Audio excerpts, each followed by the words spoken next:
Welcome to the Produce on Purpose podcast, where we explore experiencing life being the real you, where we believe you weren't just born to exist, you were born to produce on purpose, with purpose, and through purpose. I'm your host, Randy Adkins, Jr., author, teacher, speaker, preacher, and lifelong learner. And I am your resident guest, Dr. Sherlonda Adkins, also known as the Unstuck Strategist. I am a national board certified physician assistant. I specialize in psychiatry. I'm a mental health expert and entrepreneur.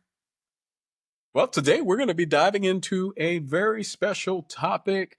It's that topic where we can trust God between what was and what is next, called the liminal space. Yes, liminal spaces. So a liminal space, all of us go through liminal spaces on a daily basis. So the moment you walk outside of your house and you cross that threshold out your door and you go to your car or get on the bus, that space in between, that's a liminal space. You're not quite where you're going, but you are not where you've been. So you're in this holding space. And so sometimes in liminal spaces, there can be a lot of emotions. There could be uncertainty. There can be excitement. It's not all bad. It could be excitement. Sometimes loneliness and, really, what is next? Right. And so it's the in between. You're in an awkward place. You're in a place that you quite may not know. It's a place where you might be actually being stretched and saying, hey, what is next at this moment? So we're calling this episode Liminal Space because we want you to know something right now and be up front and clear.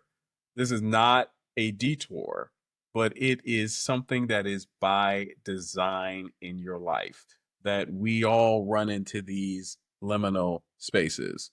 You want to share a little bit about how we actually went on a trip that talked about a liminal space? Yeah. So this time last year, actually, as our youngest daughter was preparing to start her senior year of high school, we recognized that, whoa, this feels really different. We're getting ready to embark on, we don't say empty nest, but the final stages of bird launching. Mm-hmm. And to hold true to doing things with intentionality, as we were planning our summer vacation, the two of us, we decided to go to Panama. We had never been to Panama before. So that was first and foremost because we like to visit new places. And then secondly, Panama is like a geographical liminal space. It's an isthmus, which is a small strip of land that connects to larger pieces of land. So you have North America and South America, and then you have Panama right there in the middle. And then it also has two great big oceans on either side of it. And we actually had a really cool opportunity to go to the Panama Canal and see a ship. I think it was coming from the Atlantic side and then going over to the Pacific side. And that was a sight to behold. And so, yeah, that represented like actually standing on soil that was a liminal space. And liminal spaces is quite common. Michael Jackson sang about them. Did you know that? Did he? Yeah, he sang about being stuck in liminal spaces. Listen to this. You got to be starting something. It's too high to get over. It's too low to get under. You're stuck in the middle. And I have to admit, I never knew what that last part said, but when I was just double checking the lyrics, doing some fact checking to make sure he was saying you're stuck in the middle. He was talking about being stuck in the liminal space. And at the end, he said, and the pain is thunder. And we're actually recording this, and I just heard thunder outside. Yeah, there we go. The pain can be thunder, and that means it's boisterous, it's loud, and you're in this middle liminal space in your life. And what I'll do is I'll go into the scripture for this particular episode, and then we're going to talk more about what the liminal spaces are, and then move into some ways that we can begin to deal with that. So the scripture today is going to come from Romans, the 12th chapter in the 2nd verse, and it says, "Do not be conformed to this world, but be transformed by the renewing of your mind, that you may prove what is that good and acceptable and perfect will of God." Many days, many times, we find ourselves being conformed to different things, whether it's societal pressures, what we call norms. Sometimes they are spoken, sometimes they are not spoken. And the scripture is encouraging us to be renewed in our mind all the time, that we're transformed. And that is important for us in the liminal space to understand that we are being transformed, not that we are to continue to conform to the ways that we may have done things in the past. And so no longer am I in the past, but I'm going on to what's next, Mhm. but I'm not quite there yet. It's almost like I'm in a hallway. I'm not to that next door yet, but I can see what's behind me, but I'm not there yet. And so I'm in that liminal space. Yeah. And the liminal spaces can, when you talked about a hallway, I immediately thought about like being in middle school and being excused to go to the bathroom and walking out and everything's still. It's almost like, creepy to be in a place where you normally see people and there's hustle and bustle and then there's the stillness. It reminds me of the pandemic during the quarantine part of the pandemic. Yeah. And we would drive, we'd go downtown and there was no one out, there were no cars. It was not natural. And I can remember feeling so many different emotions during that time. And so liminal spaces can represent changes in jobs, it could be relationships. Oftentimes we think about death when we lose a loved one, and sometimes it's a death of maybe a friendship or a relationship, and it's no longer, and you haven't figured out what life looks like. And so there's this in between space. It could also be moving, it could be moving to a different city or moving to a different country, but any change, and that's what our season we're talking about, navigating changes. When we go through changes, there's always going to be a liminal space. And navigating these transitions can be an interesting place because there are emotions that are tied to that. There's can sometimes be just this high level of uncertainty of not understanding what is next. And even if you have done something in the past, that you may be called to do something completely different Mhm. in this new season that you are moving into.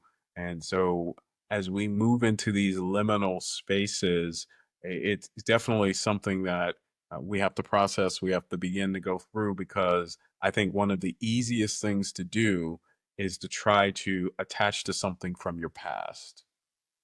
Yeah. And that's how people can get stuck. And so, as the unstuck strategist, Mhm.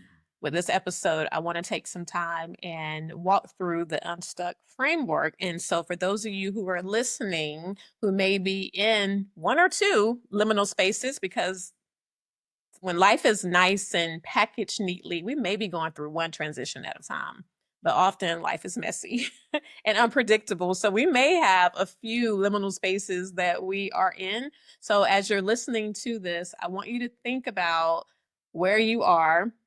What threshold have you already crossed? And when you look back, you know that no longer represents who you are or where you are, but you haven't quite figured out where that next step is. So, shall we go ahead and dive in? Let's jump in. All right, so Unstuck is an acronym.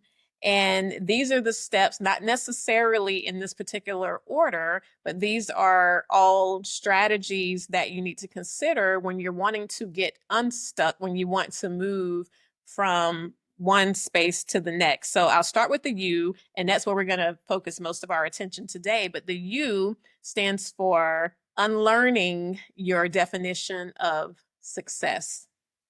Wow. To be able to unlearn the definition of success. Hmm. Gosh, it kind of almost takes me back to, where I was when I was little. So it'll be interesting to hear what you have to say about this. Yeah, so unlearning the definition of success, this is always going to be the first step. Everything else, it might be a mix depending on where you are, but it always starts with you being able to define what success looks like for you. You create the metrics for success because most of the time, what we think about success, it's been kind of fed to us from what we've seen on TV, what we've seen in our families, what we've seen in our culture. And it doesn't necessarily mean it aligns with who we are. You think about children. So children learn through modeling. Even before children get all of their vocabulary, they can they'll do something. Like, how many little kids love to pretend they're vacuuming or pretend they're taking care of babies because that's what they see. So we're like children going through this world. We emulate a lot of things that we see, even if they don't make sense, even if the language doesn't even fit ours. So it's very easy for us to conform to this world. So that scripture you read earlier, where it says, don't be conformed to this world, but be transformed by the renewing of your mind, like all the time. So when you are unlearning the definition of success, you have to renew that in your mind constantly. So I'm going to ask you what your definition of success, or maybe there's a time in your life where you had to redefine success. For me, let me just close my eyes and I'm visualize with me for a moment. So this was, and I don't even know where this came from, but when I was younger, probably somewhere in my early teens, maybe 12 or 13, this is the vision that I had for my successful life.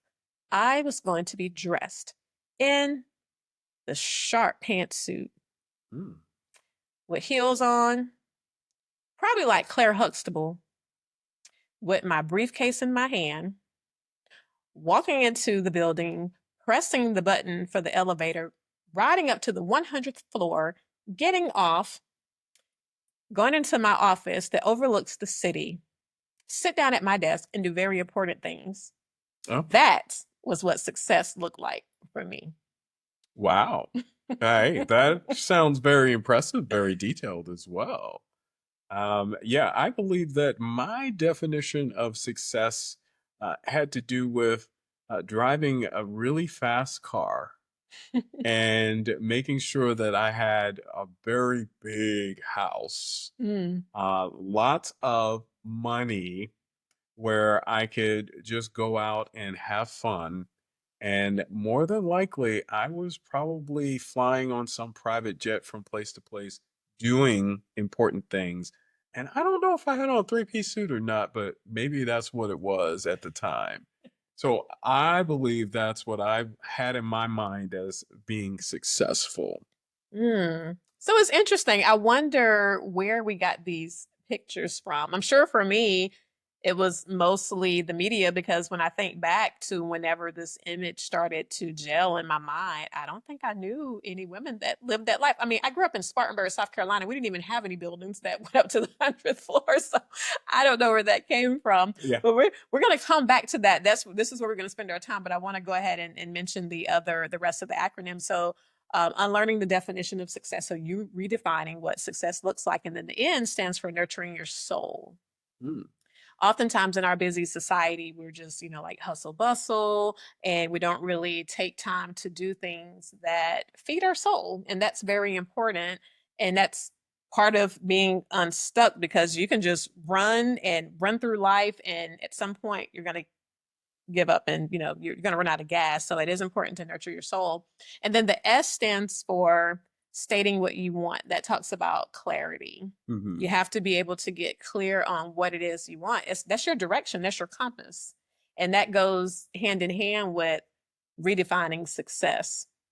And then once you get clear on what you want, once you state what you want, the T stands for taking a step. So that's the action, because we can have it all in our minds. We can have that clarity, and you can sit right there with that clarity and not do anything, but you do have to take some step forward in order to move through a liminal space. The U stands for understanding the impact of your emotions. Hmm. Ooh, emotions sometimes sounds like a curse word because a lot of people don't want to stop and talk about emotions, Mm. and feelings, but they are important. And I think sometimes it's not so much that people don't want to dive into their emotions, but they haven't been taught how to properly do it.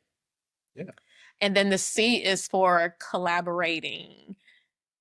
Sometimes, we want to just take it and do things by ourselves. But if we want to be more impactful, if we want to be expansive, and we want to have reach, collaborating with people who are doing similar things, whose missions align with yours. And then it also helps you become smarter. Like, none of us know everything, but if you can surround yourself with people who have expertise in complementary areas, it's just beautiful. It's just a beautiful synergy that occurs. And then the K stands for creativity, spelled with a K, because we can. And that's the essence of who you are. That's being able to give your gift to the world, but do it in a way that only you can. So you have a creative edge to you. So that's the framework for getting unstuck. And so I love helping people walk through that framework. And everybody's life is different. And if you can define what success looks like for you, it's probably going to look different from somebody else's. So everybody has a different roadmap or a blueprint. Hmm. But for today, like I said, getting through liminal spaces, sometimes you're going to have to redefine what success looks like in order for you to move to the next step. Yeah, so as we're navigating these transitions, we're in liminal spaces. We need to be able to start to redefine those things in our lives and redefine maybe those images that we have and what success really means. So, do we start off with trying to define success for ourselves? Where do we start? Yeah, absolutely. You have to define it for yourself, because if you will always work harder when you're working towards something that you believe in, when you're working towards something that you have formulated from the inside out, as opposed to something that has been presented to you, because it's not yours. Mhm. It's not authentic to who you are. You have to move in areas that are authentic to the person that you are. So it's really getting clear on who you are as a person. And sometimes people just don't know. It's very easy to, like I said, get caught up into what society, family, culture has told you should be. So one of the things that I recommend for my clients to do is, if you haven't done it before, or if it's been longer than, I would say, 5 or 7 years, personality test, Hmm. taking a personality test. Oh, wow. So, a personality test is that I often hear about those, and sometimes people take it almost as the de facto standard of how they should live. How should I utilize that personality test in helping me to rediscover and redefine who I am? Well, my disclaimer with any test, whether it's a personality test or a spiritual gifts test, is that we are all unique. Like, none of us have even the same fingerprint. So we're all unique. So trying to put human beings into categories and boxes, like, it's impossible. But there are some characteristics that can be, grouped, that can help shine a light on who you are. And there's one, and we don't get any money for saying this. It's just what I like to use. It's called 16personalities.com. And that one, I've used a lot, and people are like, oh my gosh, this described me to the T. So, sometimes it's just helpful to get back in touch with who you are. Another way to find out who you are, ask people. Just randomly, like, send a text and say, hey, just wondering, can you give me 3 words that describe, like, what you think I'm really good at, or 3 words to describe me, like my personality. And the more people you can ask that know you from different stages of your life. So maybe one was like your high school football coach. Another person could be your very first supervisor, but you can ask different people. And oftentimes you're going to find similar descriptions that come through, and that can help point you to, okay, so this is who I am. This is what I'm giving to the world. So those can be some very helpful ways. Just asking people will tell you. Yeah, it's really cool because then what you end up finding out is there's probably some alignment in what you have for from a gifting perspective, and I talk about that in my book, Produce on Purpose: Experience Life Being the Real You. Of you have a general purpose and you also have a specific purpose, Hmm. and that general purpose is that you are pleasing your creator. If your creator is love and is God, then you're going to be loving in all that you do. But the specific purpose is where you have at least one gift that you are always presenting. And when I talk about gifting, and you say, well, what's my gift? Well, it's that easy thing that comes to you that no one else can do as easy as you. And so a lot of times that's what's going to come up in the alignment of what people will tell you or share with you. And many times you'll find that it's also throughout different seasons. It's just that in your different seasons, you are expressing your gift in different ways. And I believe that the more seasons we continue to go through, the more transitions we go through, the more we find that that alignment continues to be a part of who you are. I love that you said that in different seasons, that the gift is still there, but it may be expressed in different ways. Dr. Caroline Leaf probably, I think, gives the best definition of like purpose that I've ever read so far. And she said, because purpose is one of those things that can be very elusive, like, what's my purpose? I don't know. And she said, your purpose is what happens in other people when you do that thing that you do. I was like, oh. So it's not so much about purpose in what it is that I'm doing, but look and see what happens in the world. Look and see how people are impacted through what you do. And that can often lead to you discovering what your purpose is. And you said something a moment ago that reminded me. Do you remember? This was probably shortly after we got married, and I was looking at people in church that had these amazing gifts, like those who could sing. I mean, just sing and almost like just take you to the throne of God, just what they're singing, or people who could, teach, or, people with all these gifts. And I was like, I don't know what my gift is. And so I was just scratching my head trying to figure it out. Something I had thought about for a long time. And I say, I think I know what my gift is. My gift is I can do a little bit, mostly everything. Like I'm not an expert in anything. Like, I'm not gonna be the lead singer, but I can sing on the choir, you know. I can do a little, I can draw a little bit, but don't call me an artist. I says, I think that what my gift is. Do you remember that conversation? I do. You do, and Yeah. do you remember what you told me?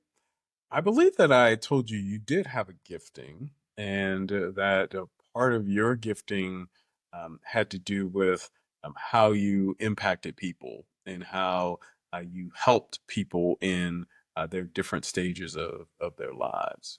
Yep. So even back then, I didn't recognize it as a gift because it's not one of those gifts that's like front and center. Yeah. But ever since I was a child on the playground, I've been helping people navigate through liminal spaces. So, and you said to me, you gave me examples, and you said, you don't notice how when people are going through transitions and they're calling you, asking for advice, and then by the time you finish talking to them on the phone, they're encouraged and they're like, okay, I can do this. And I was like, oh, is that a gift?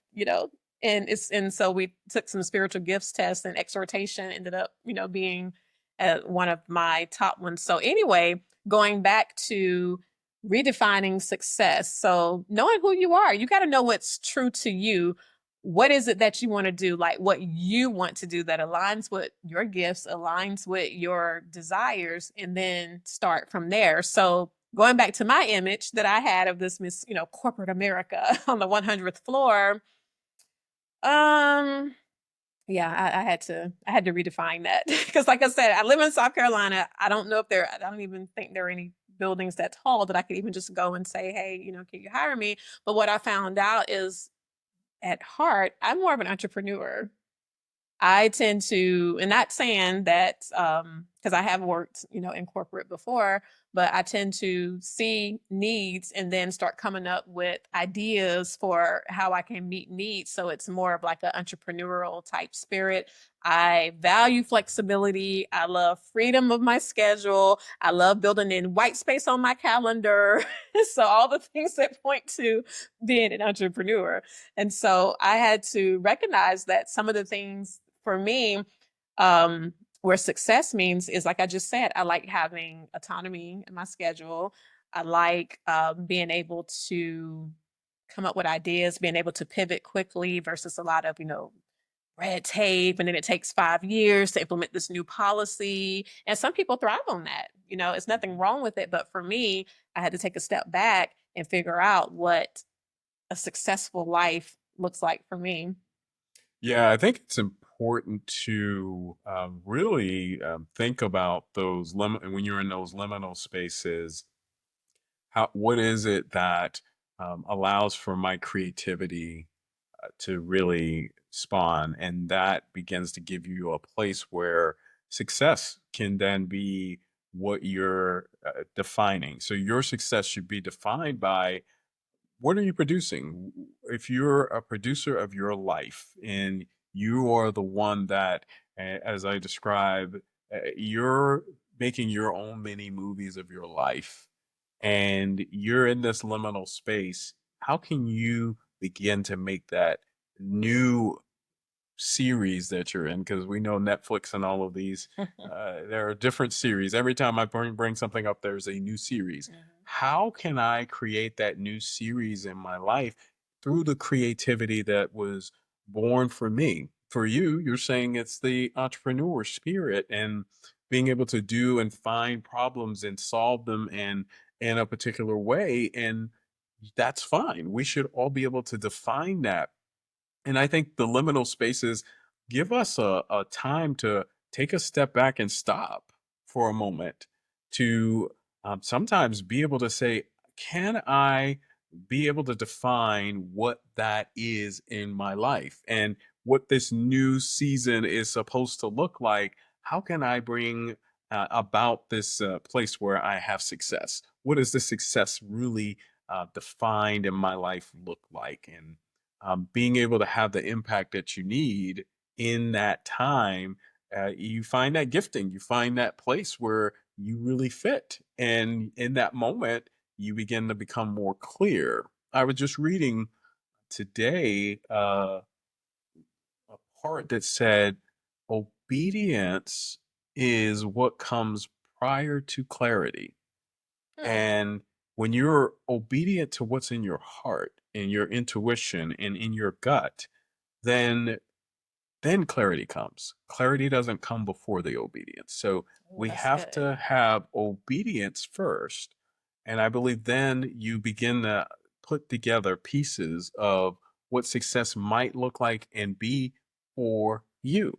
And I think being able to be in touch with that and being able to understand that and being able to really say, all right, I'm going to embrace the liminal space. I'm going to embrace this in between part of my life. And I'm going to allow that to really be a space where I'm going to learn more about myself. And, we all have a good remembrance of the pandemic and how the pandemic kind of brought the entire world to a stop. But in many of our cases, it also brought our worlds to a stop. And I remember those days being in a place of, is there something else I'm supposed to be doing at this moment? And in that liminal space, I found creativity from encouragement from you, which you used your gift to say, you've been talking about writing this book for ever. For umpteen years. And come on, we're going to do this.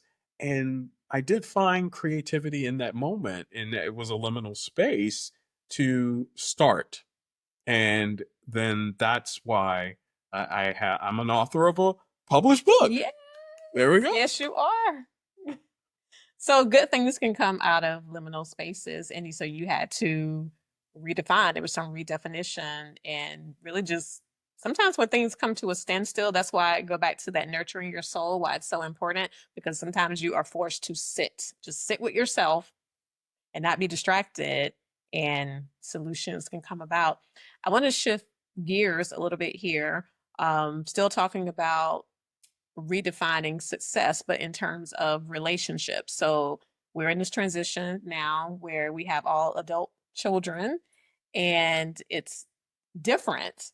It's different when they were younger, they were all under our roof. So we have, at least I always say it's kind of like a false sense of protection, but they're all under our roof. So we know where they are at night. Yep. And everybody's sleeping in their bed, everybody's safe.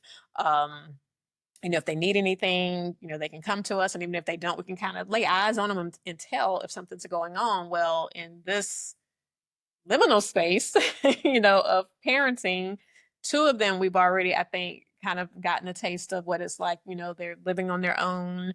They're not under our roof, at night. But how do you start to redefine what success as a parent looks like when your role shifts in their lives? So a lot of people may be listening, and some are saying, "Oh yeah, been there, done that. Haha, y'all, welcome, welcome, welcome to the club. You'll be okay." And then there are some that are like, "Oh my gosh, my babies are so little. I have 3 and 5 year olds. I just can't imagine when they get to that point." And then you have people who are kind of like riding this boat along with us right now. And for me, ultimately, because we came back from Dubai, Yeah. and I remember being there saying, "This is perfect because." I get to be completely present in this moment and not, subconsciously holding space for my kids who are, back. Because anytime we travel, when it's just the two of us, I'm, I'm in the present moment with you. We're enjoying ourselves, but I'm still always mindful of, at the end of the day, like, oh, I wonder if they, how was their day, or, or where they should be right now. Are they at home or are they at work? I'm not sitting there calling and texting, but it's just you just hold space. Those are my hearts. But there, everybody was there. But I remember also thinking, oh, this feels so good, but it's not reality. They have lives, they have friends, they have jobs, they're doing all the things that we try to lay the foundation for them to do. And those things make them happy. So for me to say, but I just want you all in this nest so we can all be together, one family, that would be doing them a disservice. They wouldn't be happy. And if my kids aren't happy, what kind of crazy parent would I be to say, no, sacrifice your happiness to keep me safe? You follow that? It's a transition, right? And in the transition, it has to do with us being in a space where we have to remember what it was, and now we are looking at what's next. And we are so proud. We're proud of each of them and what they're able to do in the lives that they're living. But one of the things that hits us home and hits home really hugely is holidays may look different. Mm-hmm. The times that we spent and we curated, we intentionally curated times during holidays, during different times of our lives, during vacations. And they're all living their own lives now. We have to now recreate and start to look at those relationships that we have with each of them and allow for them to continue to grow and be who they're going to be in this world. And we'll be a part of it, but it's going to be very different. And I believe that it's just the basic transition that we all have to go through, that at some point it changes, and that's what we've been talking about. And it is definitely something that is new to us, but it's also not all bad. Oh, absolutely not. Not at all.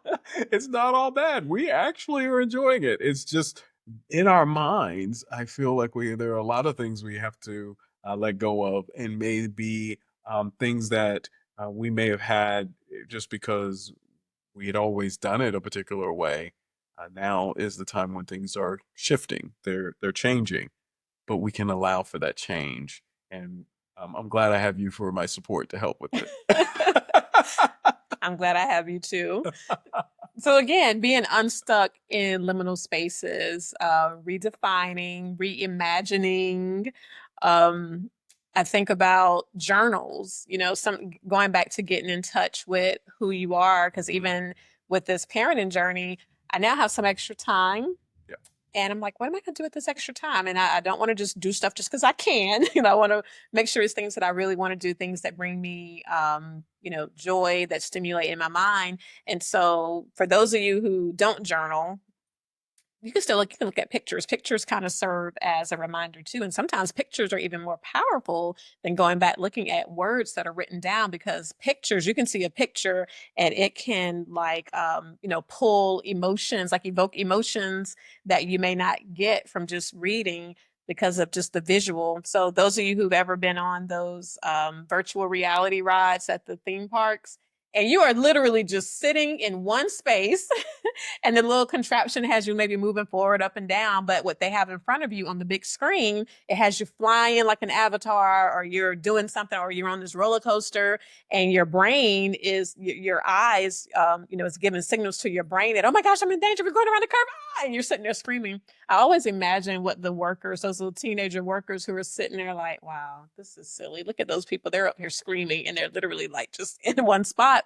But it just goes to show the power of the brain. So looking at old pictures and seeing, like, what made you feel good? Like, where did you get your joy? And you may look at an old picture and say, ooh, I did not like that space I was in. I didn't like that. And it's fine. You just don't put that in your life. You don't. And one last thing I just want to say, I know we have to wrap up and finish when talking about liminal spaces. We hit some of the big ones like, parenting and, jobs or careers and doing shifts. But, what about when we lose people, whether it's through death or whether it's through, because death can be hard, but sometimes it can be really difficult to lose someone who's still on this earth. Mm-hmm. Yeah. A And relationship with a close friend, yes. or a family member, a significant other. Right. And these relationships change depending on sometimes changes that we all have. Sometimes it's not a particular person's fault or another. Sometimes we may find ourselves looking for fault or blame in those situations, but it is just a transition that has to occur. And there are many stages of that that we all have to be able to get to where you can finally get to a place where you accept that things are different and things are no longer going to be the same as they were. And even if the relationship is reignited or you come back, you are two different people and it is going to be different. And I believe that that is something that we all have to keep in mind that nothing stays the same in this world. In fact, change is inevitable. Change will happen and occur whether or not we are participants in it and we intentionally do it, or we are aware of it or not aware of it. It change is happening anyways. Otherwise, I'd still have hair on my head and I wouldn't have gray in my beard. So those are things that I think if we continue to remember as we're in these liminal spaces that change is going to occur.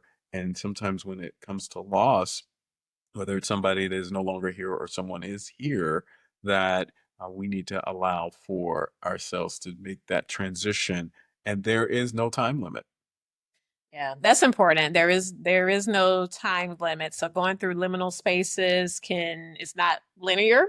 I feel like when we're talking about it, the vision that may come to mind is like, oh, you start here and then you just go straight ahead, 10 steps, and then you're out. But it could be 2 steps forward, 4 steps back, 2 steps up, 5 steps down, flat on your back, jumping up and down. It can be a lot of motion, or it could be just stagnation as well. And Right. that's where we get the stuck. But I wanted to say that because I spend a lot of time, whether it's patients or clients or even just my girlfriends, and we talk about shifts in relationships, and it's very difficult sometimes having to reimagine life, having to set new routines, in some cases, having to find different forms of resources, whether it's financial resources or maybe somebody was providing a place for you to stay or even transportation, cooking your meals. So there's just so many, different things that can occur, particularly with the loss of a relationship. But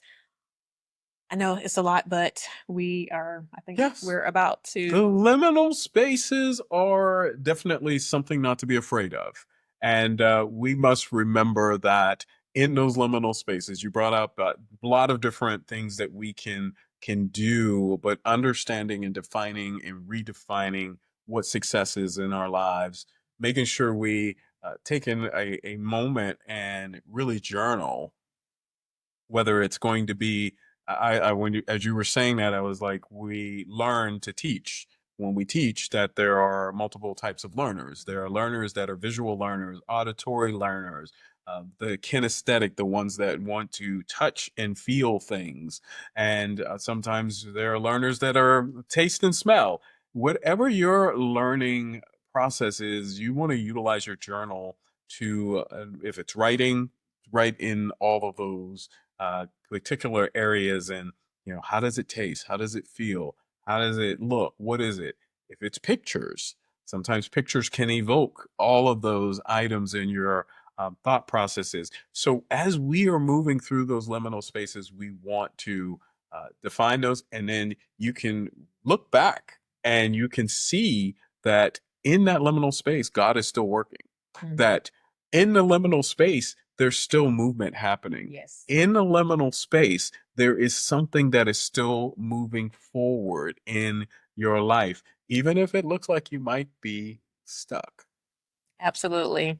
Just like the seeds, that's a liminal space. Yeah. And you don't see when something's growing and the roots are starting to sprout, but then when it peeks its head up above the earth, then you're like, okay, something happened. So to anyone who's listening, life is sometimes can be challenging when we're going through liminal spaces. But if you find yourself not being able to function on a daily basis, and when I say function, being able to take care of yourself. So if it's extremely difficult for you to work, if you're finding that you're having problems interacting with people, it's extremely difficult to get yourself out of the bed. If you find yourself having to self medicate, whether that's with alcohol, or coffee, because coffee is a chemical that, anything that Yeah.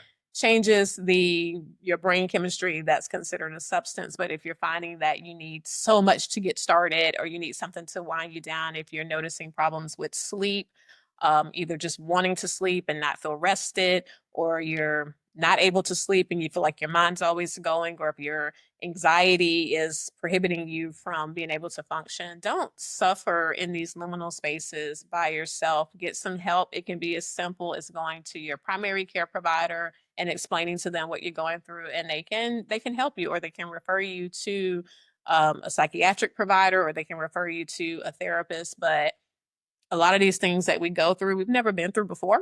And so there's no playbook. And even if you have been through it before, circumstances may be different. The world in which we live may be different.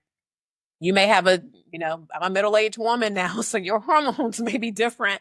So there's so many different layers that can impact your ability to be resilient and make it through something. So don't suffer by yourself. Get connected with a professional who can help you get Yeah. to the other side. Do we have a card for this episode from the Unstuck card deck? Ah, yes. I thought you used like a card. I was like, oh, got a card, face card. Uh, Yeah. And so as I leave at the end of every episode as the resident guest, I like to pull a card from the Unstuck card deck. And this is the Inner Journey edition. So there are 3 cards. There's an ask, an affirm, and an act. So I think last time we had an affirm, like an affirmation. So let's see what we pulled today. Oh, this is an ask. It's an ask. And it says, oh, it's fruition. Have I paused lately to reflect on the parts of my life I'm currently living that used to be a dream? mm, That is so appropriate for, I just talked about the vision that I had when I was a young girl, the dream that I had. And so this card is saying, fruition. Have I yes. paused lately to reflect on the parts of my life I'm currently living that used to be a dream? So that's a good question. I hope you all can reflect on that. And for myself, yeah, I think about some parts of my life I'm living it. Definitely, it's not even things that I dreamed of. I didn't even see those things being possible for myself. And so it's just amazing. Still don't have that office on the 100th floor, but it's okay. I don't even want it. I don't even want it. Hey, I got the fast card. You did get There the we go. fast car. We had the big house, but along with the big house comes the cleaning and the maintenance. And you were like, oh, this yard is too big. So we are so grateful that you took the time to be with us on this episode. And just remember in those liminal spaces that God is with you every step of the way. So, as we bring this life changing episode to a close, I want to extend my heartfelt gratitude to you, our cherished listeners. Your presence and engagement enrich our podcast journey, and I'm truly honored to be a part of your growth and transformation. To ensure you never miss an episode filled with the insights and inspiration, hit the subscribe button on your favorite podcast platform that you're listening to this on. If you found it in today's discussion that I would ask that you would take some time, take a moment, leave a review if this has been impactful to you. I invite you to share this episode with your friends and family, and let's create a ripple effect of healing and empowerment together. Your words have power and to shape and to be able to have the future content of this podcast. I thrive on your input. I am looking forward to seeing you. So if you have thoughts that you want to share, that you want to dive deeper into, that you want to talk about, go to randyadkinsjr.com and leave me your valuable feedback there. I want to hear what you're thinking about, any questions that you have, any of these episodes that have been impactful to you. Please share that. And today, go get your audiobook and your book, The Produce on Purpose Experience Life Being the Real You. And until next time, remember that every step you take towards being the real you is a step towards unlocking your boundless potential. Stay tuned. Stay inspired, and above all, today, be the real you and produce on purpose.